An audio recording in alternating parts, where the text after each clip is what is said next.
અને શ્રી હરિ વિષ્ણુનું વિષ્ણુ સહસ્ત્રનામ સ્તોત્ર સાથે પૂજન કરવાથી કે એમનું સ્તવન કરવાથી, એમની આરાધના કરવાથી તમામ દેવી દેવતાઓનું પૂજન થઈ જાય. દરેક હાલતમાં શક્ય હોય તો મનુષ્ય વિષ્ણુ સહસ્ત્રનામ નામાવલી કે વિષ્ણુ સહસ્ત્રનામ સ્તોત્રનો આ ચાતુર્માસ દરમિયાન પાઠ કરવો જ જોઈએ. વિષ્ણુ સહસ્ત્રનામ સ્તોત્રની શરૂઆત કરીએ.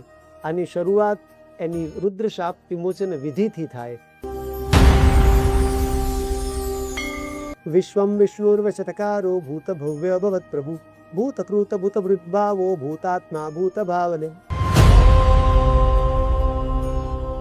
જેમાં ભગવાનના 1000 નામ નમઃ નમઃ સાથે અલગ અલગ ગાન કરાયા છે. એક વ્યક્તિના જીવનમાં કોઈ પણ પ્રકારની સંકટ હોય, કોઈ પણ પ્રકારની ગ્રહ બાધા હોય, વિચાર પણ ન કરી શકે એવા સંકટો આવતા હોય, તે વ્યક્તિ જો આ સર્વોચ્ચ સત્તાના ચરણે જતો રહે તો તમામ દેવી દેવતા, ગ્રહ, નક્ષત્ર, ઋષિ મુનિ જેટલા પણ સાત્વિક તત્વો છે એ તમામે જીવાત્માને મદદ કરવા માટે સદૈવ તત્પર રહીને ઊભા રહે.